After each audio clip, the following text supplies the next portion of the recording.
accusing the Iran for everything, I think that is not necessary and also is not beneficial for the both countries.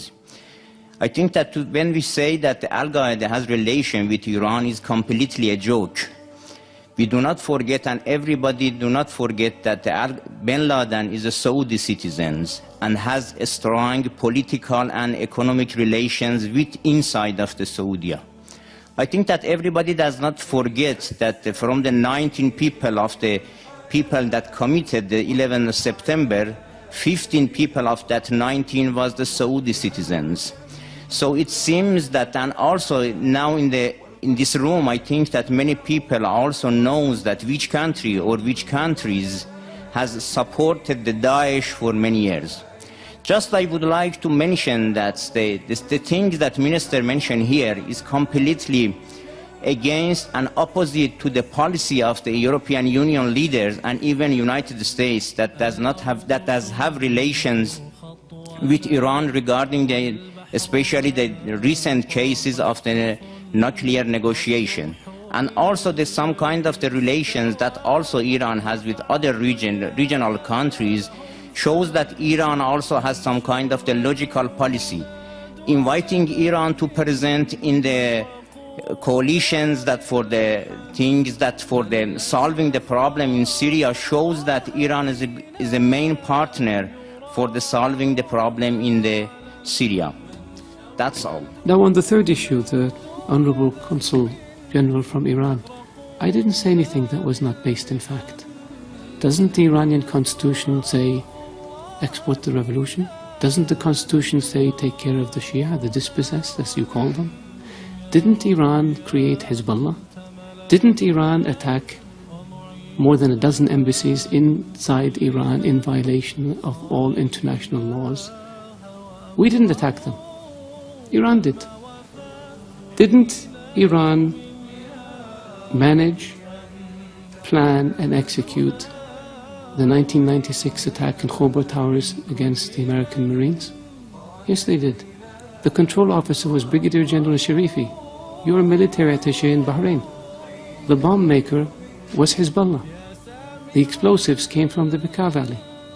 The top 3 leaders of the plot escaped and have been living in Iran ever since. Isn't that sheltering terrorists? One of them we captured last year in Lebanon with an Iranian passport, not a Saudi passport, even though he's a Saudi citizen. Isn't that aiding and abetting terrorists? We didn't make this up.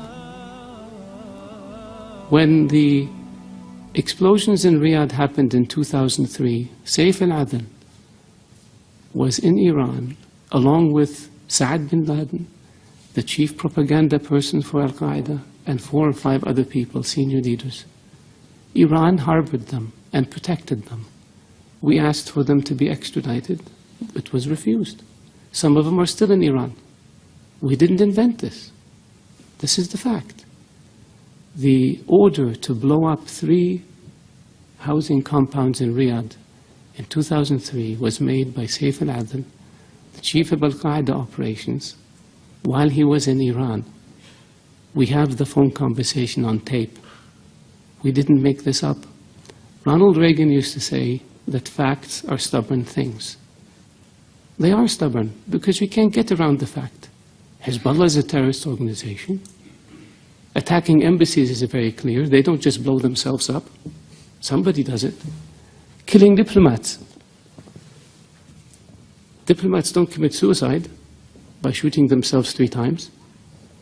Somebody is responsible. Iranian agents have been linked to terrorist attacks in Europe, to terrorist attacks in South America. We didn't make this up. This is the world. This is evidence.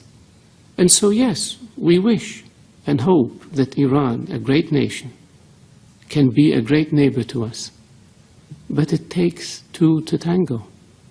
It takes willingness to give up this expansionist,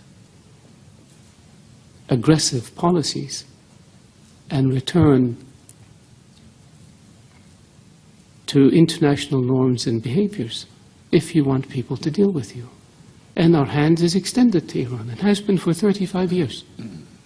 But what we get in return are diplomats killed, embassies blown up, terrorists. We have Iranian agents captured in Saudi Arabia for plotting terrorist attacks. We stopped 4 shipments of weapons that Iran was trying to smuggle to the Houthis in Yemen. We have explosives that Iran tried to smuggle into Saudi Arabia, Bahrain, Kuwait. This is not fiction. And this is not child's play. This is aggressive behavior. This is unacceptable behavior. This is behavior that violates all norms of international behavior and international law. That's why Iran is designated as a state sponsor of terrorism, and that's why Iran is sanctioned for its support of terrorism, not by us, by the international community. So could it be that the whole world is wrong and Iran is right? Could it be that maybe international law that says peaceful relations and non-interference in the affairs of others is wrong, and Iran's approach of aggressively pursuing your objective, irrespective of how you do it, is correct? I don't think so. So if you want a Saudi official to not be critical of Iran, behave in a way that doesn't expose you to criticism. And so far, your history has been one of death and destruction, disregard for international law, and disregard for principles that have existed since the advent of nations, which is good neighborliness and non-interference in the affairs of others.